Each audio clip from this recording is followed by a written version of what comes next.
율법에서 하나님께 드려진 제1의 11조는 레위인과 제사장의 몫이었습니다. 레위는 이스라엘 장자를 대속한 지파이기 때문에 우리의 장자로 오셔서 우리의 죄값을 십자가에서 대속하신 예수 그리스도를 예언하는 것입니다. 또한 제사장은 역시 우리의 제사장으로 오셔서 자신의 몸을 제물 삼아서 십자가에서 죽으시는 예수님의 대제사장적인 사명을 예언하는 것입니다. 11조는 그러한 레위인과 제사장을 존중하고 높이는 보수, 쉽게 얘기하면 봉급으로 사용이 되어졌습니다.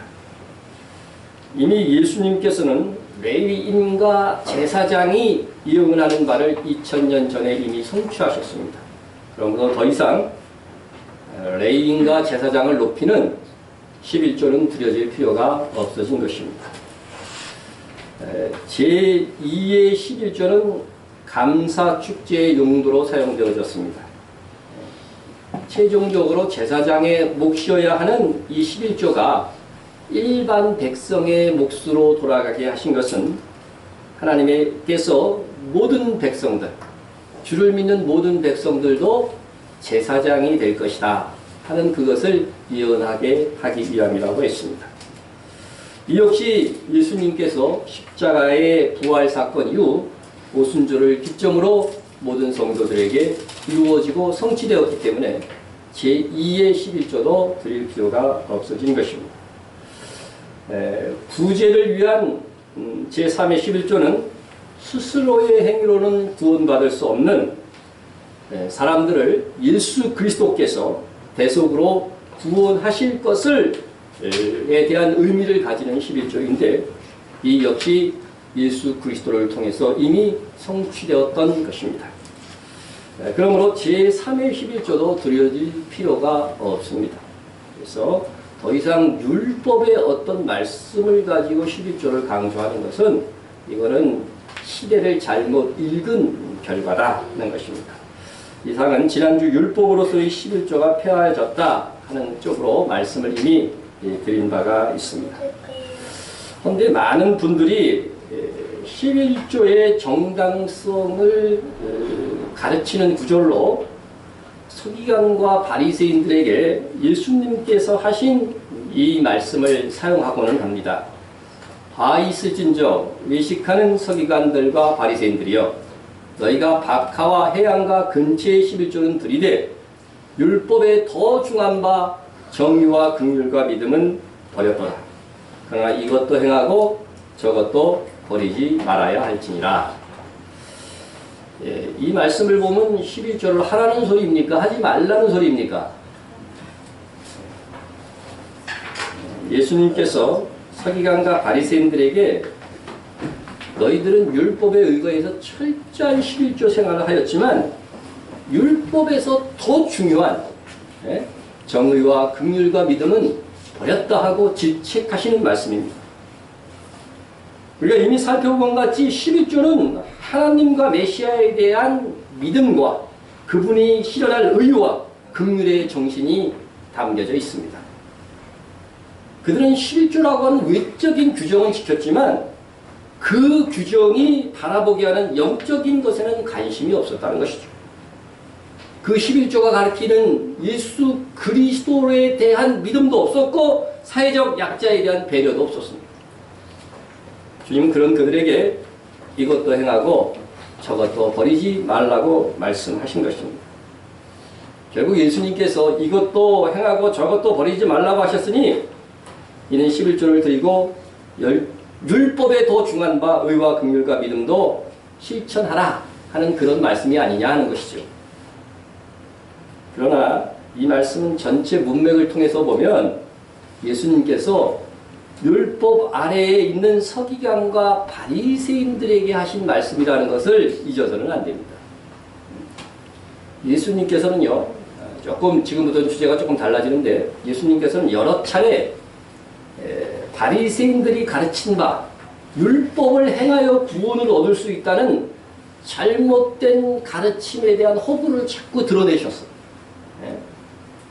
예를 들어서 예수님께 나와서 율법을 다 행해서 구원을 받을 수 있다고 생각하는 부자 청년에게 뭐라고 말씀하십니까? 너는 네 재산 다 팔아서 가난한 자들에게 도와주고 그리고 와서 나를 따르라. 이 말씀을 던져줍니다.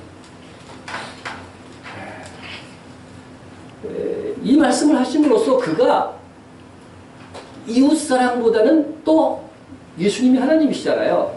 하나님의 말씀보다도 물질을 더 사랑하고 있음을 뭐예요? 드러낸 거라고 하는 것이죠. 율법의 전체는 하나님을 사랑하고 또 누구를 사랑하는가요? 이웃을 사랑하는 건데 이게 완전히 이 사람에게 지금 무너지고 있는 거죠. 그래서 근심하면서 집으로 돌아간 거예요. 네? 이는 실상 다 행함으로 구원을 얻는 것은 불가능하다고 가르치는 것입니다. 그런데 바리새인들은 행함으로 구원을 얻을 수 있다고 가르친 것입니다. 그래서 주님은 너희 의가 서기관과 바리새인보다 더 낫지 못하면 결코 천국에 들어가지 못하리라 말씀하셨습니다. 여러분들은 서기관과 바리새인들의 의보다 더 의롭습니까, 여러분? 네? 우리 한 분만 지금 아멘 소리가 들렸는데 여러분 만약에 여기 아멘 못하면은 여러분 다 어디 가야 돼요? 지옥 가야 돼요. 예수님의 말씀에 의하면 여러분의 의가 바리새인과 서기관의 의보다 낫지 않으면 이건 지옥 가는 건 분명한 사실입니다. 그런데 우리의 의, 바리새인들이 말하는 그들 의를 율법을 행하여 의롭게 되어서 천국에 간다고 가르치는 그 의보다 더 나은 의가 뭡니까? 우리의 의는 예수 그리스도를 믿음으로써 얻어지는 의라고 하는 것입니다. 그렇게 해서 예수 그리스도를 믿음으로 얻는 이 의를 통해서 천국에 들어가는 거예요. 바리새인들처럼 율법을 행해서 의를 얻는 거 이거 주님은 뭐라고 계속 말씀하시는 거예요? 불가능하다. 아무도 행함으로 구원받을 수 없다. 그것을 드러내기 위해서 산상수훈도 말씀하시고 여러 가지 말씀을 하신 것입니다. 그래서 이어지는 말씀을 보면 율법을 행하여 구원받을 수 없음에 대해서 이렇게 말씀하셨습니다. 그러니까 제가 이 말씀을 자꾸 강조하는 것은 그만큼 오늘날 시대에 중요해서 그렇습니다. 옛사람이 말한 바 살인하지 마라. 누구든지 살인하면 심판을 받게 되리라 하였다는 것을 너희가 들었으나 지금 10계명 중에 6계명인 살인하지 말라는 계명을 가지고 주님이 설명하는 것입니다. 너희들 이 계명 다 지켰다고 생각하느냐? 이 살인하지 말라는 계명 속에는 어떤 의미까지 포함되어 있는가 주님이 말씀하시는 거예요. 나는 너희에게 이르노니 형제에게 노하는 자마다 심판을 받게 되고 형제에게 라가라 하는 자는 공회에 잡혀가게 되고 미련한 놈이라 하는 자는 어디에? 지옥불에 들어가게 되리라. 간혹 보면 이 말씀을 우리가 이렇게 형제에게 노하기만 해도 지옥불에 들어가니까 아주 우리는 정말 정결하게 우리의 행위를 잘 가꾸어서 천국에 회개하고 천국에 갑시다. 뭐 이런 식으로 가르치는 설교를 듣게 됩니다. 우리가 이렇게 작아 보이는 죄를 짓고도 지옥에 가는 것이라고 한다면 우리는 이런 죄를 짓고도 그것이 죄인지도 모르고 지나가는 경우가 허다한데 과연 우리 중에 지옥에 떨어지지 않을 사람이 누가 있단 말입니까? 그런데 이런 식의 선포가 있습니다. 또 이 말씀을 보면 양심적으로 솔직히 이 말씀대로 보면 자기가 지옥 갈 것 같거든요. 그죠? 여러분들도 양심적으로 이 말씀 보면 지옥 갈 것 같잖아요, 내가. 에? 그러니까 이걸 어떻게 설명하냐면 이 말씀은 진짜 지옥 간다는 얘기가 아니라 미움이나 비난이나 살인에 해당하는 그것도 미움이나 이게 비난, 욕하는 것이 살인에 해당하는 큰 죄에 속한다고 하는 것을 주님께서 강조하기 위해서 이렇게 말씀하셨다. 이런 식으로 설교하는 것입니다. 제가 이 말씀에 대한 설교를 몇 편 찾아보고서 여러분에게 드리는 말이에요. 여러분, 이건 비유가 아닙니다. 예수님께서 진지하게 정말 형제에게 노해도 미워해도 살인죄에 해당되어져서 진짜 지옥에 가게 된다고 말씀하신 것입니다. 주님께서 직접 하신 말씀을 왜곡시키면 안 되죠. 단 우리가 알아야 될 것은 이는 바리새인의 의에 대해서 말씀하고 있는 겁니다. 예? 바리새인들처럼 행함으로 너희가 구원받고자 한다고 한다면 어떻다는 거예요? 형제에게 욕만 해도 어떻게 돼요? 지옥 가는데 너희들 갈 수 있느냐? 이 논조로 지금 주님이 설교하고 말씀하고 있다고 하는 사실들을 착각하고 잊어버리고 있다는 거죠.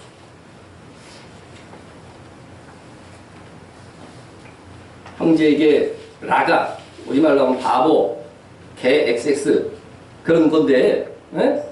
그렇게 욕만 해도 미련한 놈이라고 해도 율법에 의하면 형제를 살인하는 죄에 해당되어 지옥에 간다고 하신 거예요. 여러분들은 여기 남자보다 여자가 더 많은데 남편에게 바보라 그런 적 없으세요? 미련하다고 한 적 없으세요? 어떤 분은 마귀 새끼라고 그러더라고요. 남편. 네. 율법대로 하면 어디 가요? 지옥 가시는 거예요.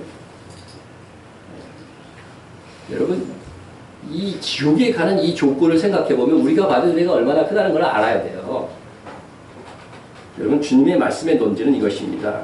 욕만 해도 살인죄에 해당해서 지옥에 가게 되는데 그래도 너희가 행함으로 천국에 갈 수 있다고 자꾸 주장하느냐 이겁니다. 여러분 실제로 형제에게 욕하는 거 있잖아요. 욕을 듣는 순간에 사람의 몸은 죽어가는 결과를 살인에 해당하는 죽음의 결과가 온다는 거 요즘은요 과학적으로도 많이 발표가 됐어요. 제가 전에도 한번 말씀드린 바는 있는데 일본의 학자인 에모토 마사루는 물은 답은 알고 있다는 책을 십수년 전에 냈지요. 우리가 이렇게 말을 할 때요 그 앞에 컵에 물을 또 넣으면 컵에 물이 변해요. 그 결정체가 변해요. 그것을 그럴 때에 얼리면서 그 결정대로 사진을 찍은 것들을 이제 내놨죠 책으로. 그래서 좋은 말을 할 때에는요 아름다운 결정체를 냅니다. 물이. 그런데 욕을 하면 어떻게 돼요? 그 육각수 물이 깨져버려요. 균형이 깨져버려요. 그래서 제가 몇 개만 스크립을 해왔는데 이게 사랑한다 감사합니다 이런 말을 할 때에 물이 이렇게 아름다운 모양을 갖게 돼요. 아름다워요. 사진이 조금 선명하진 않은데 갖게 됩니다. 그리고 기도 전과 기도 후를 비교한 거예요. 똑같은 물이 그 앞에 있는데 그냥 가만히 있을 때하고 기도한 후에 그 앞에 있는 물이 놀랍게 결정체가 변하는 것을 본 거예요. 근데 상대에게 욕을 합니다. 너는 어리석어 할 때 이게 물의 모양 사진이에요. 아무 모양도 없습니다. 네? 짜증나 죽어버릴 거야 그런 말을 할 때 이거 네? 물의 결정체입니다. 증오의 마음을 품고 있어요. 이게 놀랍게도요 아무 말하지 않아도 마음의 분노와 증오만 갖고 있어도 물이 변한다는 거예요.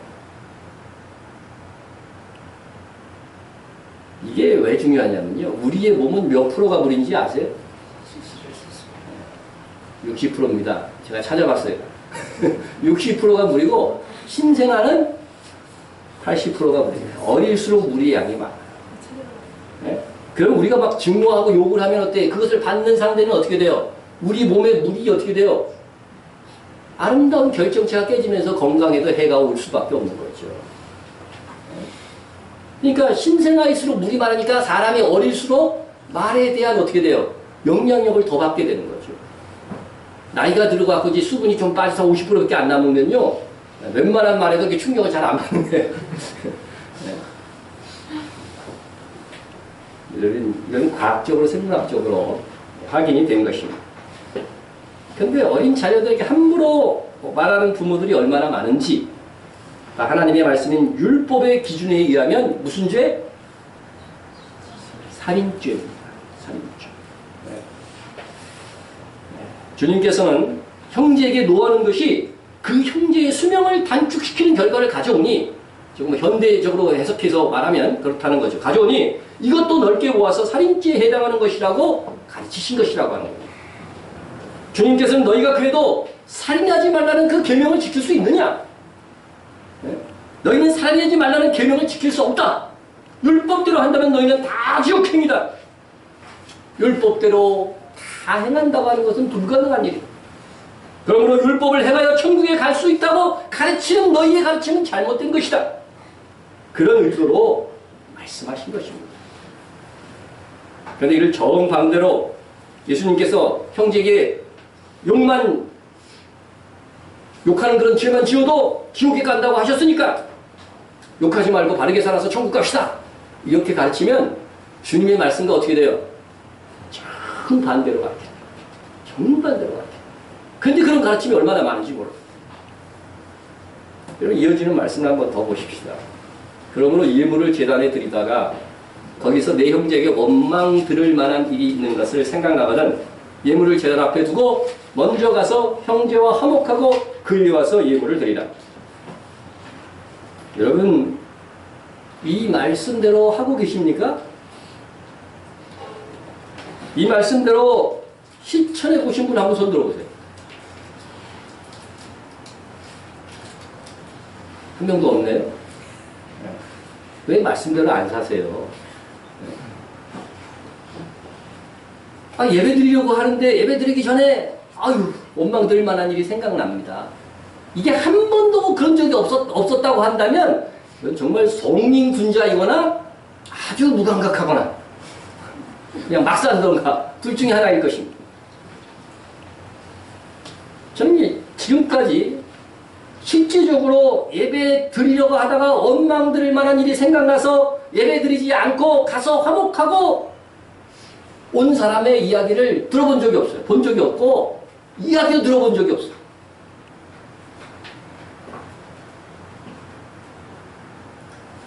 아마 화해하고 오면 예배 다 끝났을걸요.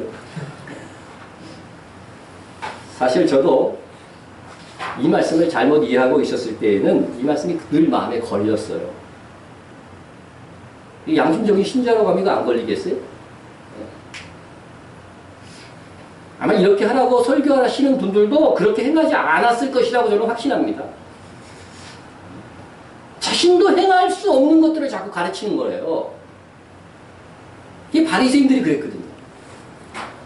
바리새인들 욕하는데 우리도 쉽게 그들과 같이 될 수 있다는 거죠. 여러분 이것은 그런 말씀이 아닙니다. 바리새인들의 의, 곧 행함으로 구원을 얻고자 한다면 이렇게 해야 되는 거죠. 한순간도 어떻게 돼요? 죄진 상태로 자기를 두면 안 되는 거예요. 여러분 형제에게 원망 들을 만한 일이 있다고 한다면 예배 드리고 나서 가서 화해해도 됩니다. 사실 예배 드리고 나서 가서도 형제와 화해하지 않은 경우가 여러분 더 많죠? 그래도 우리의 구원은 이상이 없습니다. 제가요 아무렇게나 살아도 천국에 간다고 그게 지금 가르치는 게 아닙니다. 우리의 구원은 우리의 행위로 인하여 잃어버릴 수 있는 것이 아니라고 하는 것입니다. 우리의 행위로 지켜진다고 한다면 이걸 왜 구원을 은혜라고 그래요? 은혜가 아닌 거지 더 이상. 이어지는 말씀 한 구절만 좀 더 봅니다. 또 간음하지 말라 하였다는 것을 너희가 들었으나 나는 너희에게 이르노니 음욕을 품고 여자를 보는 자마다 마음에 이미 간음하였느니라. 과거형이에요. 이 말씀 이거 행해가지고서 천국에 갈 수 있는 남자는 저밖에 없습니다. 네. 어떤 분이 또 이 말씀을 이렇게 해석을 하네요. 여자를 보다가 음욕을 품는 것은 간음이 아니고 이미 음욕을 품고 여자를 보는 것만 간음이다. 그럴듯해요, 안 해요? 제가 처음 들 때는 아주 그럴듯했어요. 예? 이제 선후 관계를 떠나서 마음의 음욕을 품으면 간음인 것입니다. 처음에 음욕을 품지 않고 여자를 보다가 갑자기 중간에 너무 섹시해가지고서 음욕을 품기 시작하면 그 순간부터 음욕을 품고 보는 거죠. 뭐가 아니에요. 다를 게 뭐가 있어요. 여자를 보고 마음의 음욕을 품지 않아서 구원을 받을 수 있는 사람 누구밖에 없다고요? 여자밖에 없습니다. 요새는 여자가 여자를 보고 음욕을 품으니까. 네? 물론 여기서 오해하지 말아야 될 것은 율법에 명시된 이 말씀은요 오늘날도 여전히 하나님의 백성들이 지키고 추구해야 될 규범이라고 하는 것입니다. 우리는 이렇게 살도록 힘써야 됩니다. 그러나 그럼에도 불구하고 우리는 연약해서 이 율법의 요구대로 살 수 없는 연약한 존재라는 것을 예수님께서 드러내시는 거예요. 주님이 이처럼 바리새인들이 구원의 조건으로 가르치는 행함으로 얻을 수 있는 의, 일명 바리새인의 의가 도달할 수 없는 허구라고 하는 것 사실들을 이런 말씀을 통해서 지금 드러내고 있는 거예요. 11조도 마찬가지입니다. 서기관과 바리새인들이 율법대로 자신들이 11조를 드렸기 때문에 천국 가는 데 이상 없다는 거죠. 율법 다 지켰다는 거죠. 그래서 주님은 너희들이 정말 온전한 11조 드렸어? 하시면서 바로 이 마태복음 23장 23절에 말씀을 하신 거예요. 형식적으로 너희가 11조를 들었다고 하지만 11조가 교훈하고 예언하는 메시아로 인해 성취될 의와 긍휼과 믿음에 대해서는 알지도 실천하지도 가르치지도 않았다는 사실이에요. 이것은 마다 하루살이는 걸려내고 낙타는 삼키는 행위라고 하는 것입니다. 그러므로 이것도 행하고 저것도 버리지 말라는 말씀은 오늘날 우리가 율법으로서의 11조를 드려야 된다고 하시는 말씀이 아닌 것입니다. 단지 너희가 율법을 행해서 구원을 얻고자 한다면 그렇게 해야 된다는 거예요. 그런데 이게 가능하냐? 주님은 이런 논조로 지금 이 말씀, 이 설교를 하고 계신 것입니다. 서기관과 바리새인들은 그럼에도 불구하고 그들 스스로도 율법을 온전히 행하지 못하면서 이것이 가능하다고 가르친 것입니다. 그래서 그들에게 화가 있었죠. 여러분 이 구절의 앞뒤로 보면 7번이나 주께서 그들에게 화가 있을 것이라고. 여러분 잘못 가르치는 것만큼 위험한 것이 없거든요. 바리새인들의 가장 큰 죄는 의식이었습니다. 그들은 그들조차 행하지도 않고 행할 수도 없는 구원의 길을 가르친 것입니다. 그들은 이렇게 가르쳐야만 했습니다. 사실 우리도 율법을 다 행할 수 없음을 고백합니다. 그러므로 우리가 율법을 행하여 구원을 얻는 것은 불가능한 일입니다. 우리가 속죄 제사를 드리는 것은 오실 그리스도께서 우리의 죄를 속하여 주실 것을 믿는 믿음으로 드리는 것입니다. 그러나 서기관과 바리새인들은 그렇게 가르치지 않았습니다. 속죄 제사를 드려도 마음의 양심에는요, 그 죄책감이 있거든요, 여전히. 양심의 가책이 있으면서도 행함으로 구원을 얻을 수 있다고 가르친 것입니다. 그 결과 예수님께서 그들을 어떻게 평가하셨느냐? 그냥 두라 그들은 맹인이 되어 맹인을 인도하는 자다.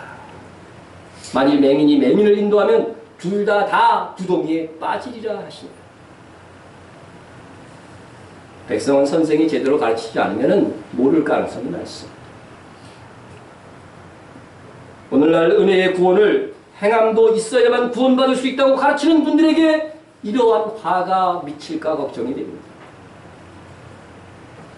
그렇게 가르치는 것이 얼마나 큰 화를 쌓는 것인지 두려워할 줄 알아야 되는데 예수님 시대의 바리새인들처럼 그러한 지적에 분노는 할지언정 정말 그러한가 겸손한 살핌이 없는 것입니다. 어쨌든 기억할 것은 예수님의 말씀은 복음 시대에도 율법의 규정에 의한 11조를 지속하라고 하신 말씀이 아니라고 하는 사실입니다. 율법을 다 행해서 구원을 얻을 수 있다고 생각하는 그리고 가르치는 자들에게 그들이 한 부분은 지키고 또 한 부분은 지키지 못하고 있음을 드러내기 위해서 하신 말씀이라는 것입니다. 우리는 율법을 행함으로 구원을 받는다고 여기는 사람들이 아닙니다. 우리는 오직 믿음으로 말미암는 하나님의 은혜로 구원을 받는다고 믿는 사람들입니다. 우리는 율법의 11조가 예언한 바가 이미 성취된 시대를 살고 있습니다. 그러므로 우리는 더 이상 율법 규정에 의한 11조를 드릴 필요가 없는 것입니다.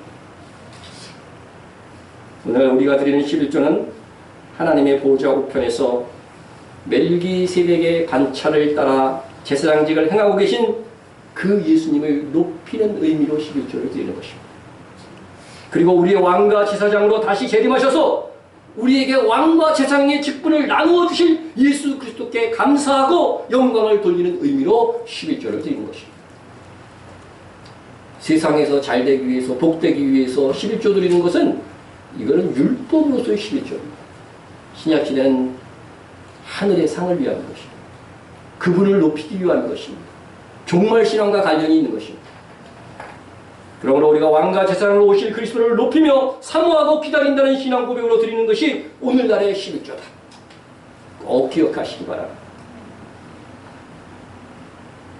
그런데 아브라함이 11조를 드린 것이 어찌 우리가 오늘날 11조를 드릴 의무가 되는가에 대해서 제가 대표성의 교리를 지난주에 말씀을 드린 바 있습니다. 오늘 조금 더 설명하자면 이렇습니다. 아담의 죄는 모든 인류에게 적용이 됩니다. 그가 후에 태어날 모든 사람의 대표였기 때문입니다. 이 대표성의 원리는 예수님께도 적용이 됩니다. 그러나 아담으로부터 모세까지 아담의 범죄와 같은 죄를 짓지 아니한 자들까지도 사망이 왕노릇하였나니 아담은 오실 자의 모형이라. 아담이 죄지었는데 그 이후에 태어난 수많은 사람들도 역시 아담의 죄의 영향을 사망이라고 하는, 죄의 값 사망이라고 하는 그런 처지에 속하게 되었다고 하는 것이죠. 왜 그렇습니까? 아담이 우리의 대표이기 때문에. 그런데 예수님은 이제 둘째 아담으로 이 세상에 오신다. 둘째 아담. 네? 여러분, 둘째 아담으로 오신 이 예수님도 우리의 대표로 오시는 겁니다. 그러나 아담은 온 인류의 대표가 되었어요. 첫사람이었기 때문에. 그러나 예수 그리스도는 그를 믿는 자들의 대표가 되는 것입니다.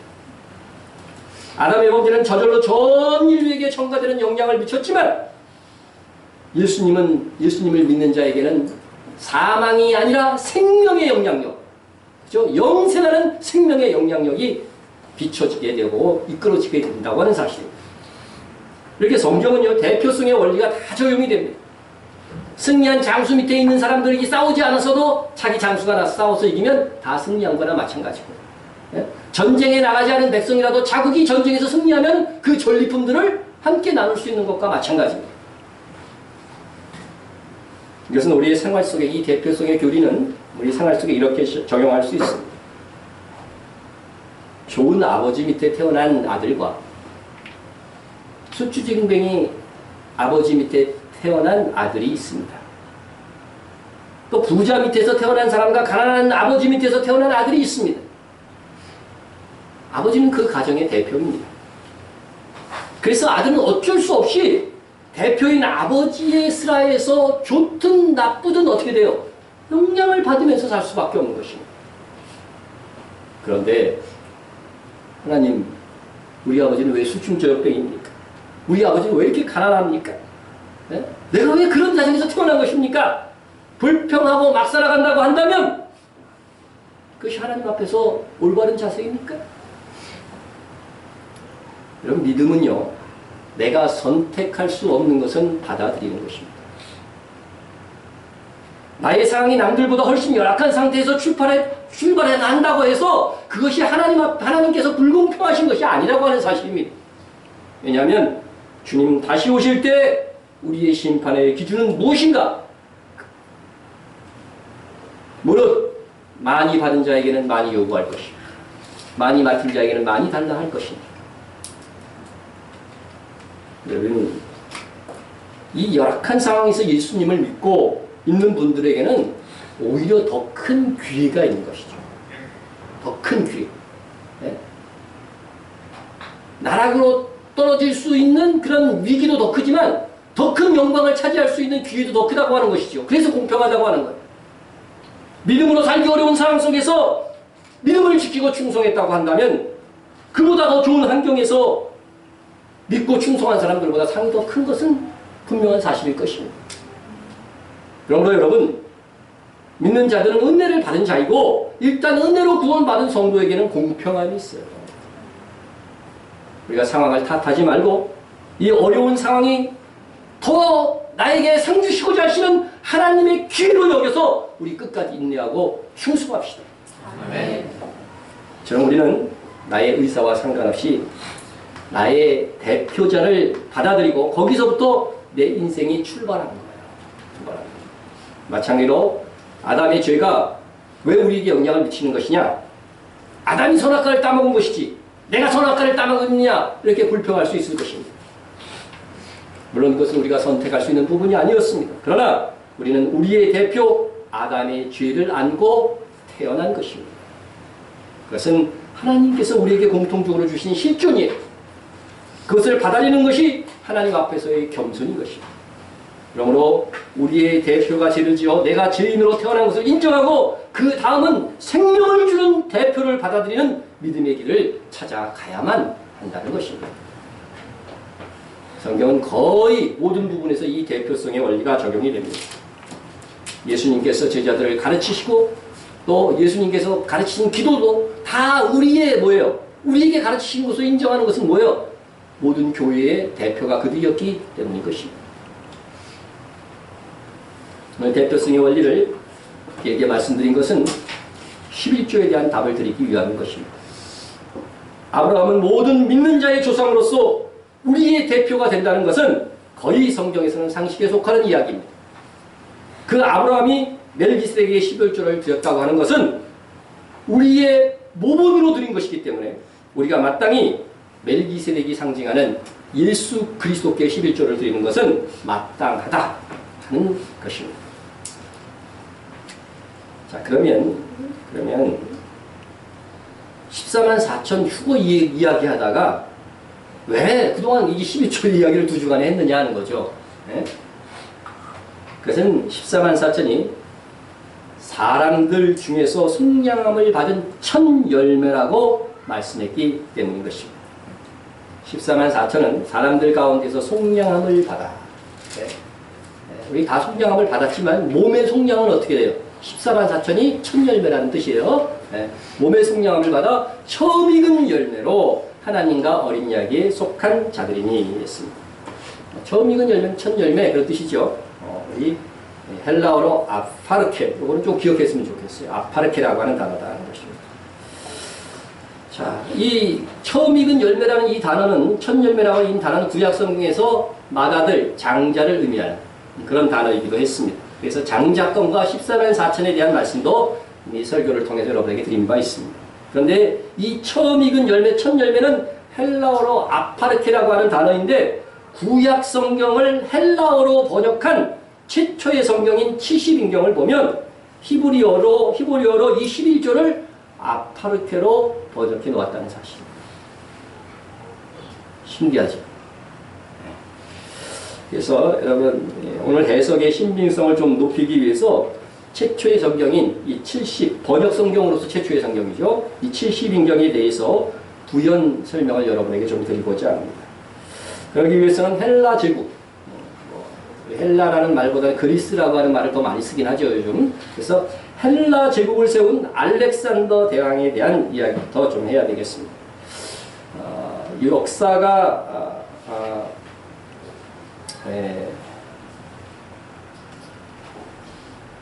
역사가 요세푸스와 또 탈무드의 기록에 의하면 알렉산더 대왕이 두로, 지금의 시리아죠.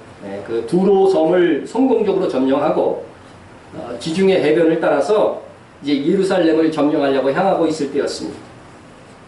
그때 뭐 알렉산더 대왕을 그 상대할 나라가 없어요. 뭐 그 당시 최고의 국가였던 페르시아도 그냥 한순간에 다 엎어버렸으니까. 그런데 이때에 당시 대제사장이었던 야두아가 화려한 이 제사장의 옷을 쫙 입고서 알렉산더 대왕을 만나러 나가게 됩니다. 야두아 제사장은 알렉산더 대제에 가까이 가서 그가 그리스의 최초의 왕이 되고 페르시아 제국을 징벌할 것이라는 예언이 기록된 다니엘서의 그 구절들을 이렇게 보여주게 됩니다. 그 두루마리를 보여주게 됩니다. 그러자 알렉산더도 신기하게도 그 야두아 대제사장이 아직 노인이잖아요. 그러면서 내가 꿈속에서 노인을 보았다고 그런 말을 하게 됩니다. 그래서 예루살렘은 그때 알렉산더에 의해서 파괴되지가 않았어요. 이때부터 유대인들은요 알렉산더의 친구라고 하는 그런 명칭으로 불려지게 되었습니다. 이 알렉산더 대왕은 자기의 이름을 딴 알렉산드리아라는 도시를 건설한 후 그것을 수도로 삼았습니다.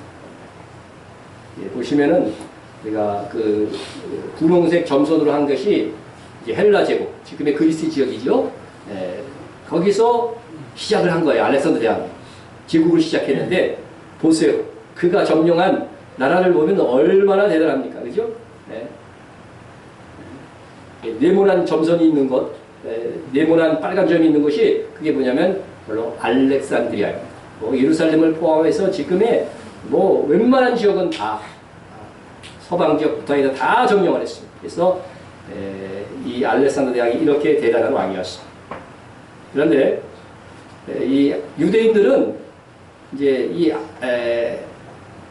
알렉산더에서 이렇게 이제 많이 알렉산더가 좋게 여기기 때문에 많이 거주를 하게 되었는데, 그러면서 거기에서 자신들의 신앙도 보존을 받고 수호를 안전을 보장을 받은 거죠.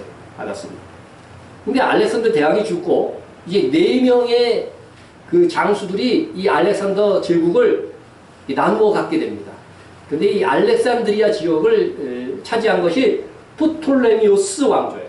흔히 프톨레미 1세입니다. 프톨레미 1세인데 70인경 성경 번역과 관련된 왕은 이 프톨레미 1세를 이어서 왕이 된 프톨레미 2세 필라델푸스 왕이라고 하는 사람입니다. 근데 당시에 알렉산드리아에는요 세계 최대의 도서관이 있었어요. 그 전에는 어때요?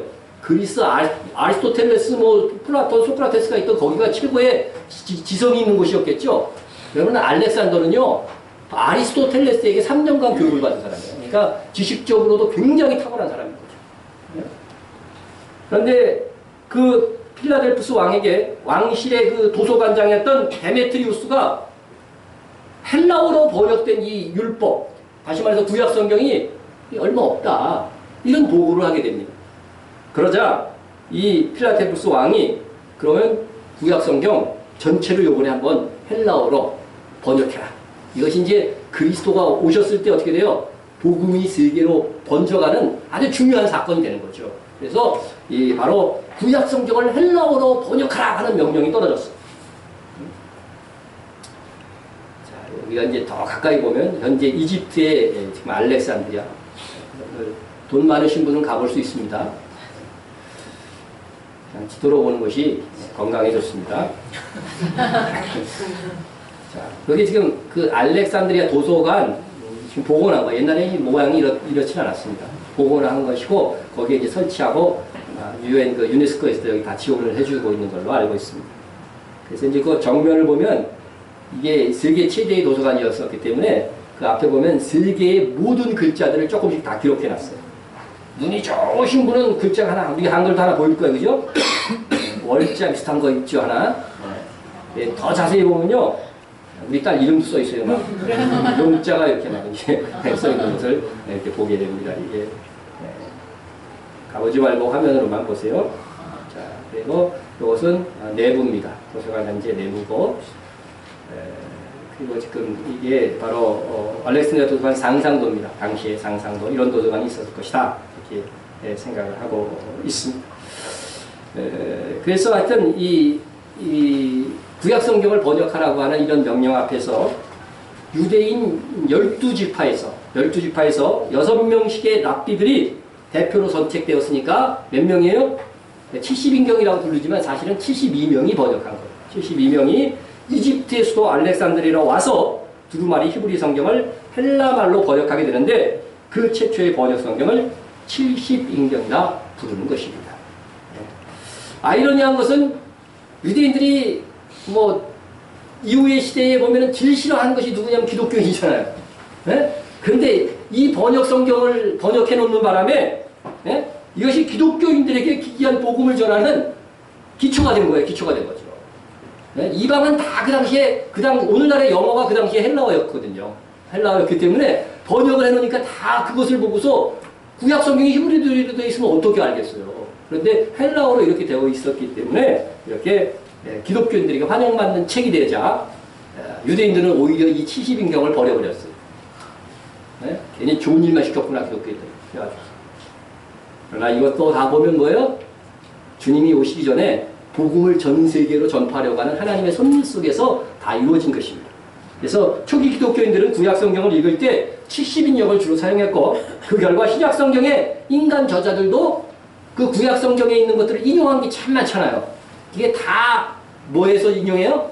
70인경에서 그대로 다 인용됐어요. 토시 하나 틀리지 않고 인용을 했어요. 예? 이렇게 보면 70인경의 이 번역은 하나님의 섭리 가운데 이루어진 일이고 당시 유대인 납비 72명이 참여했다면 그 번역도 충실할 것이라고 합니다. 이방인이 번역한 게 아니니까.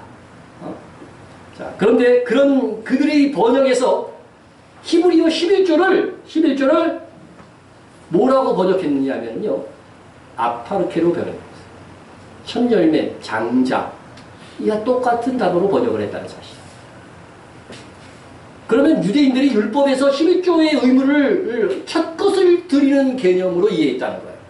그렇다면 이런 원리는 우리가 받아들여야 되니까 이런 원리라고 한다면 11조를 쓰고 남았을 때 드리는 것이 아니고 수입의 첫 열매를 드리는 것에서 우리가 정성을 보여야 된다 하는 그런 교훈을 우리가 얻을 수가 있습니다. 어쨌든 70인경의 번역을 통해서 보면 첫 열매나 장자나 11조나 헬라어로 다 같은 단어 아파르케라고 합니다. 그렇다고 한다면 첫 열매, 장자, 11조의 세 나라가 모두 아파르케라는 단어로 번역되었고 이 아파르케라고 하는 단어로 14만 4천을 표현하고 있다고 한다면 14만 4천은 11조가 예언하는 바를 성취하는 사람들이다 하는 것입니다. 또한 14만 4천의 휴거 시점은 11조의 최종 성취는 아니기 때문에 11조가 가리키는 예수 그리스도의 재림이 극히 임박했음을 알리는 역할도 하게 되는 것이죠. 우리가 14만 4천이 11조가 의미하는 바의 성취를 바라보게 하는 것이라고 한다면 11조가 어떠한 신앙 고백으로 드리는 것인가 다시 한번 기억할 필요가 있죠. 11조는 미래적인 측면에서는 예수님께서 우리의 왕과 제사장으로 오셔서 우리에게 왕과 제사장의 직분을 나누어 주실 것이라는 그런 신앙 고백으로 드리는 것이라고 했습니다. 결국 우리는 예수님의 이 직분을 받아서 뭐가 돼요? 왕과 제사장이 될 것입니다. 믿습니까? 네. 그런데 이것이 우리에게 성취될 때는 제사장보다는 왕에게 더 초점이 있어요. 왕노릇하리라. 이 말씀에 더 초점이 있다는 것이죠. 보시면 이 첫째 부활에 참여하는 자들은 복이 있고 거룩하도다. 그들이 하나님과 그리스도의 무엇이 되어? 제사장이 되어 천년 동안 그리스도와 더불어 왕노릇하리라. 이 말씀을 보면 우리가 그리스도의 제사장이 되어서 왕노릇하는 것이지 제사장 노릇하기 위해서 왕이 되는 건 아니라는 거죠. 그죠? 초점이 왕에게 있다는 거죠. 왕에게 있다는 거죠. 그래서 왕노릇하기 위해서 제사장의 직분이 필요한 것이지 최종적인 권위는 우리가 그리스도와 더불어 왕이 되는 것이라고 하는 것입니다. 그래서 요한계시록에서는요. 제사장이 되는 것은 생략하고 왕이 되어서 주와 함께 다스릴 것이라고 하는 구절들도 상당히 많습니다. 그래서 제가 이렇게 찾아보니까요. 우리를 제사장으로 삼는다는 것은 계시록에서 3번 나오더라고요. 그런데 왕노릇 할 것이라고 하는 직접적인 표현은 6번. 또 보좌에 앉혀주겠다. 앉게 해주겠다. 이것도 사실 왕이 된다고 하는 거예요. 그죠? 그리고 만국을 다스리는 권세를 주겠다. 이런 표현까지 하면 굉장히 많습니다. 예수님께서도 다시 오실 때는 제사장보다는 우리의 왕으로 오심을 그래서 더 강조가 되는 거예요. 7째 천사가 나팔을 불매 하늘에 큰 음성이 나서 이르되 세상 나라가 우리 주와 그의 그리스도의 나라가 되어 그가 세세토록 왕노릇 하시리로다. 예수님이 돌아가실 때 이 세상은 내 나라가 아니다 이런 말씀을 하셨죠. 네? 그래서 이 세상에서 정말 예수님이 재림하셔서 예루살렘에서 왕이 되어 다스릴 것은 잘못된 가르침이다. 이렇게 말하는 사람들이 있어요. 그건 정말 잘못된 가르침입니다. 주님이 다시 오실 때는 분명히 뭐라고 되어 있어요? 세상 나라가 무슨 나라가 돼요? 우리 주와 그리스도의 나라로 바뀐다는 거예요. 그래서 예루살렘에서 통치하시는 천년 왕국의 시대가 시작될 것을 성경은 분명히 말씀하고 있는 겁니다. 어쨌든 11조의 의미가 주께서 예루살렘의 왕 멜기세덱의 모형을 따라서, 그죠? 멜기세덱이 예루살렘의 왕이었잖아요. 그와 같이 이 땅에 오셔서 예루살렘에서 왕이 될 것이라고 하는 그 예언을 이미 구약시대의 창세기서부터 했다는 거예요. 모형을 따라서 만국을 다스리는 왕으로 오실 것과 그분이 오셔서 왕의 보좌를 우리에게 나누어 다스리게 하실 것에 대한 신앙 고백이라고 했습니다. 그래서 이마에 하나님의 인을 받아서 휴거되는 14만 4천 명은 바로 이 11조의 신앙 고백이 최종적으로 이루어질 것을 바라보게 하는 표징, 사인이 될 것이라고 합니다. 마지막 시대. 그래서 오늘 계시록 12장 5절에서 이를 명확하게 하고자 하늘로 올려져가는 14만 4천이 예수 그리스도로부터 왕권을 받아서 다스릴 자인 것을 분명히 하고 있다는 것입니다. 여자가 아들을 낳으니 장차 철장으로 만국을 다스릴 남자. 이 아이를 하나님 앞과 그 보좌 앞으로 올려가더라. 다른 해석들이 있기 때문에 자꾸 제가 말씀을 드리는데 여기서 이 아이가 단수라고 해서 예수님을 가리키는 것이 아닙니다. 만국을 다스리는 첫장으로 만국을 다스리는 사람은 두 종류밖에 없잖아요. 계시록에 보면. 그래서 이걸 예수 그리스도로 자꾸 해석을 하는데 교회는요, 이 여자가 교회를 해석하잖아요. 교회가 예수님을 낳은 적이 일단 없어요. 그죠? 예수님이 교회를 낳았지. 그리고 여자가 이스라엘이라고 해석하는 분도 있는데 설사 그렇다고 해도 이스라엘이 교회를 낳았다는 표현은 성경 어디에서도 나오지 않습니다. 하나님의 말씀은 항상 짝이 있어요. 시편 2편에 보면 철장으로 만국을 다스릴 남자를 낳는 분이 있어요. 누구예요? 하나님이에요. 하나님이에요. 이스라엘이 낳는 게 아닙니다. 한번 보십시오. 여호와께서 내게 이르시되 너는 내 아들이라 오늘 내가 너를 낳았도다. 네? 여기 앞에 보면 첫장으로 만국을 다스릴 남자라고 하고 이 말씀을 하신 겁니다. 네?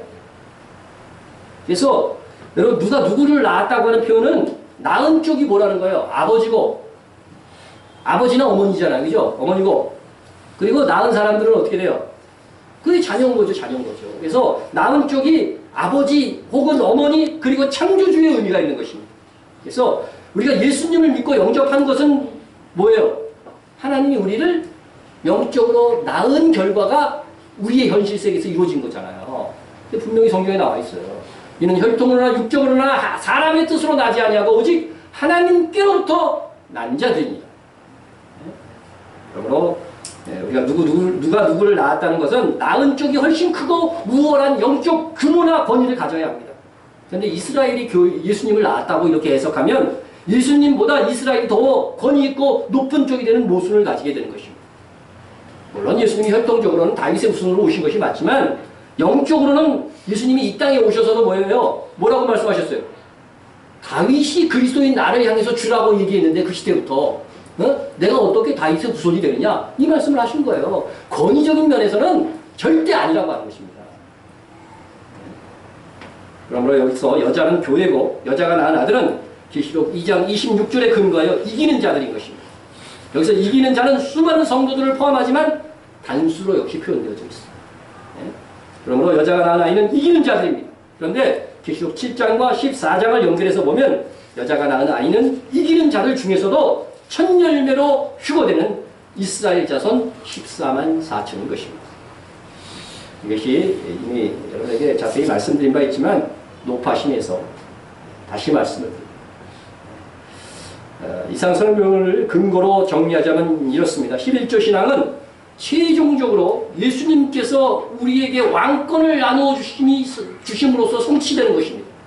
그런데 14만 4천은 장차 만국을 다스릴 왕이 될 자들이라고 분명히 설명하고 있어요. 그러므로 14만 4천은 11조의 최종 성취입니다. 첫 열매로서의 최종 성취.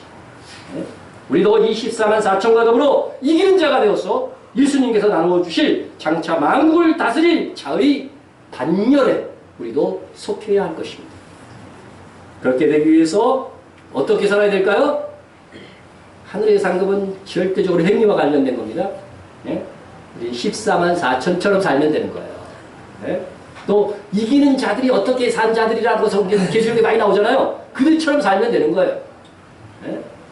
오늘은 14만 4천에 대한 말씀이니까 14만 4천이 땅에서 어떻게 살아온 자들인가를 살펴봄으로써 우리도 그와 같이 살 것을 다짐해야 되겠습니다. 이 사람들은 여자와 더불어 더럽히지 아니하고 순결한 자, 어린 양이 어디로 인도하든지 따라가는 자며 사람 가운데서 속량을 받아 처음 익은 열매로 하나님과 어린 양에게 속한 자들이니 그 입에 거짓말이 없고 흠이 없는 자들이더라. 첫째, 너는 여자와 더불어서 더럽히지 말아야 됩니다. 우리 12장에 나온 여자가 아니에요. 여기서 여자는. 그죠? 여자가 아니고 요거는 17장에 나오는 여자입니다. 물 위에 앉은 큰 음녀가 받을 심판을 내게 보이리라. 땅의 임금들도 그와 더불어 음행하였고 땅에 사는 자들도 그 음행의 포도주에 취하였다고. 그러니까 이 음녀는 교회의 모양은 갖췄지만 어떻게 돼요? 일반 세상 정치하는 사람들과 그런 사람들과 다 엮어져 있다는 거죠. 성경에는 우상 숭배를 음행으로 간주하고 있습니다. 그래서 거짓교회는 사람들로 하여금 자기도 모르게 우상 숭배에 동참하도록 유도할 것입니다. 그것을 분별하고 물들지 말아야 됩니다. 그들의 모의에 참여하지 말아야 됩니다. 계시록 17장 18절에 보면은요, 음료를 큰 성 바벨론이라고 하는데, 여기 보세요. 또 내가 본 그 여자는 땅의 왕들을 다스리는 큰 성이라 하더라. 이 큰 성 바벨론이 이제 18장부터 시작되는데, 어떻게 말씀하고 있는 내 백성아, 거기서 나와 그의 죄에 참여하지 말고 그가 받을 재앙들을 받지 말라. 마지막 시대의 하나님의 내 백성은요, 바벨론화된 음녀의 교회에서 나올 것을 요구받는 것입니다.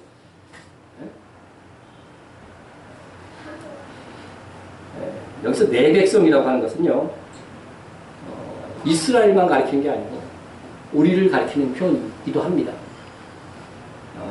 주로 유대인 목사님들이 이 여기서 내 백성은 이스라엘 유대인들을 가리키는 거다 이렇게 해석하지만 자꾸 자기 또 중심으로 이렇게 해석을 하는 거예요. 그것은 성경에 봐도 사도행전 18장에 보면은요, 한 사람 중에 바울에게 예수님께서 나타나셔갖고 이곳에서 담대하게 복음을 전하는 말씀을 하시면서 그 이유로 뭐라고 말씀하시냐면, 제가 해놨는지 모르겠는데 아니군요. 이는 이 성 중에 내 백성이 많음이라고 그랬어요. 내 백성이 많음이라. 여기서 주께서 내 백성이라고 한 고린도 교회는 이방인 교회입니다.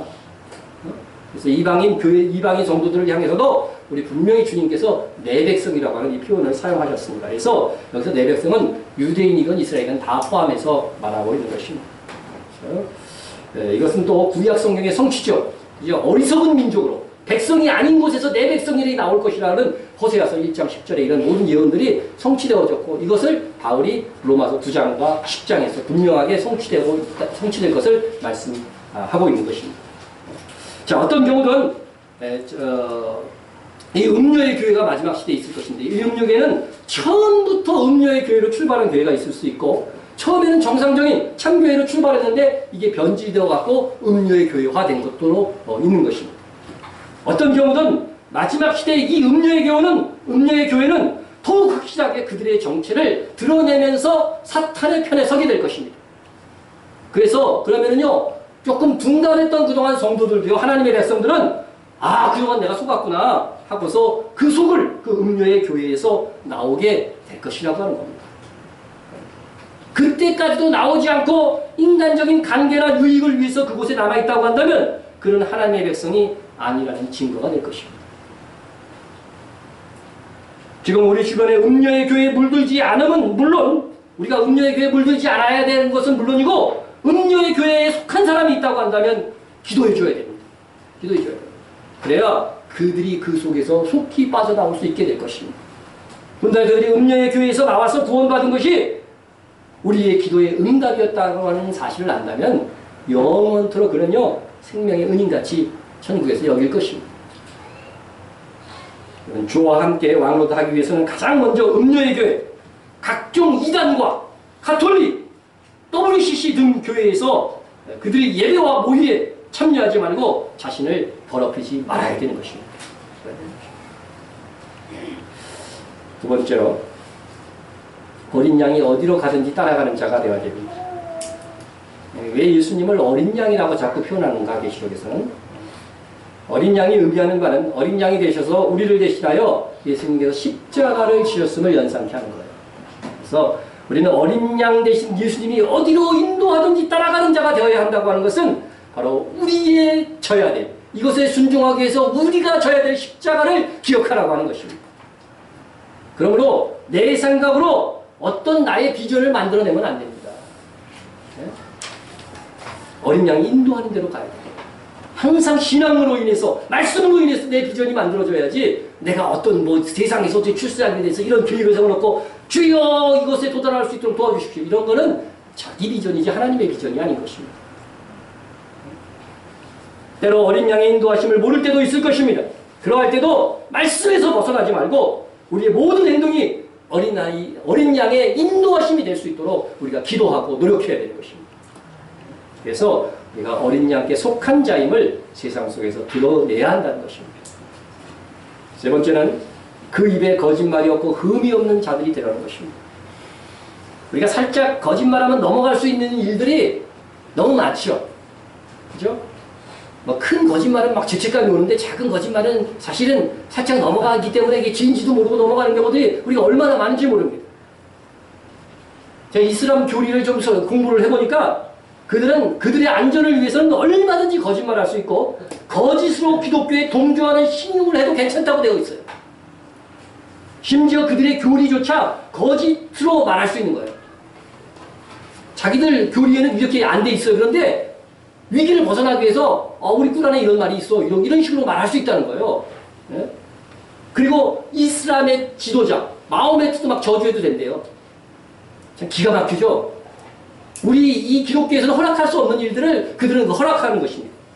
그래서 그 나라에서 이슬람이 소수일 때는 그래서 평화의 종교처럼 보이는 거예요. 그러나 그들이 세력을 키우고 나면 그 나라는 어지러워지는 것입니다. 그들 외에 다른 종교는 인정하지 않고 박해하는 것입니다. 그것이 지금 이스라엘 국가에서 일어나고 있는 일들입니다.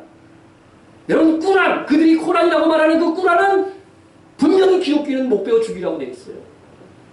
그들이 힘을 얻으면 그 일을 할 것입니다. 왜 요한계시록에 기독교인들이 다 목배임을 당할 것이라고 하는 그런 말씀이 있는지 우리가 지금 심상하게 오늘의 시대에 봐야 돼요. 거짓의 종교, 거짓말을 조장하는 종교, 평화의 종교라는 거짓된 포장에 많은 나들이 숨고 있습니다. 그러나 성경은 이슬람처럼 위기를 넘기기 위하여서 신앙을 부인하는 것을 허락하지 않습니다. 얼마나 많은 순교자들이 단 한 번만이라도 그리스도를 부인하라고 하는 그 회유에 응하지 않아서 순교했는지 여러분 그 숫자를 헤아릴 수 없을 정도로 많습니다. 그러므로 지금부터 우리가 순교를 준비해야 됩니다. 작은 일에서부터 거짓말하지 않기를 힘쓰고 연습하십시오. 작은 이득을 위하여 거짓말하지 마시고 정직한 그리스도인이 됩시다. 무엇보다 거짓말이 없다는 것은 믿음에 있어서 더욱 그렇다는 거예요. 믿음에 있어서. 우리가 가진 믿음을 침묵하고 숨김으로써 어떤 바퀴를 피하고자 한다고 한다면 이거 역시 정직하지 않은 것입니다. 어린 양이신 주님은 이렇게 말씀하셨습니다. 누구든지 사람들 앞에서 나를 신하면 나도 하늘에 계신 내 아버지 앞에서 그를 신할 것이다. 누구든지 사람 앞에서 나를 부인하면 나도 하늘에 계신 내 아버지 앞에서 그를 부인하리라. 여러분 어디를 가든지 새로 만나는 사람이 있다면 그것부터 얘기해야 돼요. 그래서 나는 예수 믿는 사람입니다.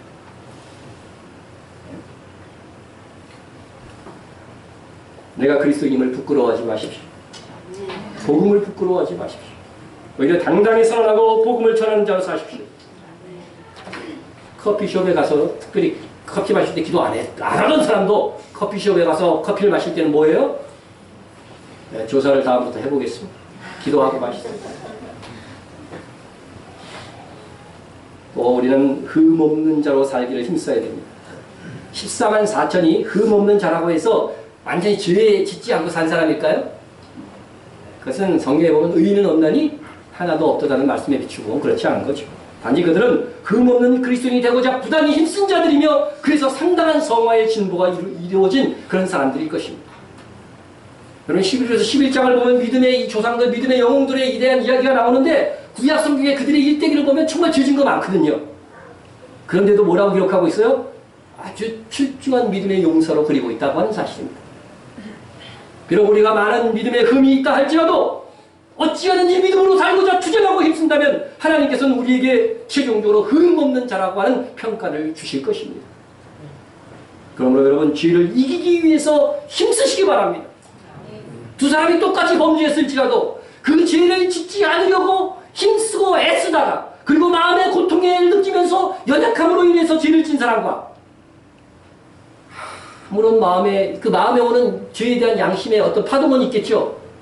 그것에 대해서도 무관심하면서 그냥 쉽게 죄를 지은 사람과는 이것은 하늘과 땅이에요. 하나님 보시기에는 하늘과 땅인 겁니다. 여러분, 온전하기를 위해서 부단히 힘쓰세요. 죄와 싸워서 이기기를 여러분 계속해서 도전하십시오. 특히 중독된 죄, 습관화된 죄가 있다고 하면 더욱 그렇게 해야 됩니다. 그래서 하나님 앞에서 흠없는 자로 평가받기를 위해서 힘써야 할 것입니다. 저는 많은 그리스도인들이 이런 생각을 가지고 있다는 것을 압니다. 예수님을 잘 믿고 봉사하고 선하게 사는 것이 중요하지 뭐 종말론이나 적그리스도나 환란이나 하면서 너무 두려움을 조장해갖고 예수를 막 믿도록 유도하는 것은 좋지 않다. 그런 말들입니다. 하지만 여러분, 종말론은 시대를 분별하는 주님의 말씀에 충실한 것이고 또 종말론을 바르게 설교하고 바르게 받는 성도는 더욱 긴장감을 가지고 거룩한 삶에 도전할 수 있는 것입니다. 베드로 사도는 이렇게 말했습니다. 우리는 그의 약속대로 의가 있는 곳인 새하늘과 새 땅을 바라보는도다. 그러므로 사랑하는 자들아, 너희가 이것을 바라보다니 주 앞에서 점도 없고 흠도 없이 평강 가운데서 나타나기를 힘쓰라. 여러분, 하나님 앞에 우리 주님 오실 때요, 평강 가운데 서기 위해서는 어떻게 돼요? 점도 없고 흠도 없는 우리의 삶이 어느 정도 있어야 된다는 거예요. 네? 구원은 받되 불 가운데서 나온 구원 얘기 성경에 나오잖아요. 그러면은 이게 평강 가운데 주님 앞에 서는 거예요. 네? 사도 바울이 그러했듯이 사도 바울도 그런 말을 했어요. 사도 바울도 우리가 데살로니가 성도들에게 기대하는 바가 뭐냐? 기대하는 바가 뭐냐? 평강의 하나님이 친히 너희를 온전히 거룩하게 하시고 또 너희의 온 영과 혼과 몸이 우리 주 예수 그리스도께서 강림하실 때 흠없게 보존되기를 원하노라. 사도 바울의 이 소원처럼 저도 여러분들이 주 예수 그리스도께서 강림하실 때 흠없이 그때까지 보존되기를 원합니다. 그러니까 여러분, 우리가 종말론이라고 하는 이것은요, 우리를 사실 가장 빛나게 하며 이 시대에 우리가 해야 될 일들을 깨닫게 하고 또 그래서 우리가 영원한 미래를 가장 빛나게 할 수 있는 메시지라는 것을 알아야 돼요. 알아야 되고, 그럼으로써 우리가 이 시대를 정말론에 깨어있는 정도라고 한다면요, 주님 강림하실 때 흠없는 자 되기를 힘쓰고 또 한 가지는 뭐냐면요, 우리가 사랑하는 사람들을 위해서 기도할 때도 주님 강림하실 때 그들이 흠없이 설 수도 있도록 하나님께 부탁해야 된다는 거예요. 그들을 부탁하는 거죠. 우리가 거룩하게 되는 것들도 하나님께서 힘주시지 않으면 안 됩니다. 그것이 종말론에 깨어있는 성도들의 천국인 것입니다. 오늘 지난주에 이어 11조에 대한 말씀을 드렸습니다. 여러분, 11조의 신앙은 단순히 소득의 11조를 드리는 것이 다가 아닙니다. 주님께서 율법 시대에 율법으로서의 11조를 드릴 때에도 이것도 저것도 버리지 말라고 말씀해 주셨습니다. 소득이 11조를 철저히 하는 것과 더불어 11조가 예언하고 있는 긍휼과 정의와 믿음이 생활 속에서 나타나도록 해야 한다는 것이었습니다. 오늘날의 11조는 율법이 규정한 11조를 드리는 것이 아니라고 했습니다. 그러나 원리는 똑같습니다. 이것도 행하고 저것도 버리지 말아야 할지니라. 우리는 소득의 11조를 최종적으로 제사장이 되어 왕노릇하는 영광을 바라보는 소망으로 드린다고 하면서 진정 예수님의 재림을 기다리는 삶을 살지도 않고 왕으로서의 영광이 주어지는 이기는 자로서의 삶을 추구하지 않는다고 한다면 이것만 행하고 저것은 버리는 것이 되는 것입니다. 우리는 이것도 행하고 저것도 버리지 말아야 됩니다. 하지만 주께서 그 둘 중에서 더 중요하다고 말씀하신 것이 있어요. 외적으로 11조를 철저하게 드리는 것보다 11조에 담겨진 의미와 믿음으로 사는 것이었습니다. 주님께서는 너희가 박하와 해안과 근처에 11조는 드리되 율법에 더 중요한 바 정의와 긍휼과 믿음은 버렸다고 했습니다. 율법의 11조는 폐하여졌지만 이 말씀의 원리는 그대로 존중되어져야만 합니다. 오늘날 우리가 멜기세덱의 제사장의 반차를 따라 드리는 11조도 11조를 구별하여 예수님께 드리는 것도 중요하지만 더 중요한 것은 11조가 담겨진 의미대로 사는 삶이라고 하는 것입니다. 11조에는 주님 다시 오실 때까지 우리의 왕으로 오실 그리스도를 높이는 의미가 담겨져 있습니다. 그렇다면 11조를 드리는 것보다 더 중요한 것은 다시 오실 주님을 맞을 준비를 하면서 사는 것입니다. 주님이 다시 오실 때에 우리에게 상 주신다고 했는데, 우리에게 이를 왕과 제사장으로 삼으신다고 했는데, 우리가 받을 왕권은 철저하게 우리의 헌신과 충성과 거룩에 의해서 결정될 것이라고 한다면 우리가 주님 맞을 준비를 어떻게 해야 되겠습니까? 더욱더 충성하고 더욱더 헌신하고 더욱더 거룩하게 우리를 갖고 가는 것이 되어야 할 것입니다. 그러므로 우리 11조의 신앙 고백과 더불어 14만 4천과 같이 장차 만국을 다스릴 예수님의 분봉왕이 되기 위해서 우리에게 주어진 세상을 믿음으로 이기는 삶을 삽시다. 오늘 설교는 말씀에 근거해서 만든 11조 기도문을 합독함으로써 마치도록 하겠습니다. 나누어준 11조 기도문이 있죠? 그거 화면에도 제가 띄우니까 함께 처음부터 쭉 앞으로 11조 드릴 때 꼭 이 기도문을 따라서 여러분 기도하시고 드릴 수 있기를 바라겠습니다. 같이 시작. 예수님께서 나의 제사장이 되셔서 나의 죄를 대신하여 죽으셨음을 믿습니다. 지금 예수님께서는 하나님의 보좌 우편에서 우리의 왕과 대제사장이 되셔서 주님의 흘리신 보혈을 근거로 나를 위하여 간구하고 계시니 나의 구원이 확실함을 믿습니다. 또한 예수님께서 우리의 왕과 제사장으로 다시 오실 것을 믿으며 오셔서 나의 공적을 따라 제사장과 왕의 권세를 나누어 주실 것도 믿습니다. 나의 영원한 대지사며 왕 되신 예수님을 높여 이 11조를 드리옵나이다. 아멘. 이 시간 통성으로 기도하겠습니다. 우리의 행위가 아닌 우리의 믿음으로 믿음을 따라서 구원하여 주신 하나님의 은혜에 우리가 감사합시다. 11조 신앙에 합당한 11조 생활과 더불어 합당한 종말 신앙으로 살 수 있기를 위해서 기도하시기 바랍니다. 그러면 믿음으로 세상을 이기는 자로 하나님 앞에서 정직하고 흠없는 자를 살기를 정말 이것은 피 흘리기까지 수고해야 됩니다. 죄와 싸워 이기기를. 그리고 선교의 비전을 이뤄나가는 교회와 속한 선교지단이 될 수 있도록 기도해 주시고요. 북한 및 밖에 받는 세계의 성도들을 위해서 그리고 동성애와 이슬람이 이 땅에서 확산되지 않도록 이스라엘을 위하여 또 네타냐 교회를 위해서 그 교회 부흥과 목회자, 선교사, 동도관을 위해서 기도해 주시고요. 오늘부터 좀 한 가지 더 기도하려고 하는데 미국 대통령 지금 선거가 있는데 미국은 우리나라에게도 굉장히 밀접한 관계가 있고 그래서 선거에서 누가 당선된다 하는 것은 굉장히 중요합니다. 우리나라 언론이나 미국의 거의 다 모든 언론이 누구를 지지해요? 클린턴을 지지하고 있습니다. 그러나 그가 내세운 모든 것들은 다 반기독교의 지령인 것입니다. 그러나 누구죠?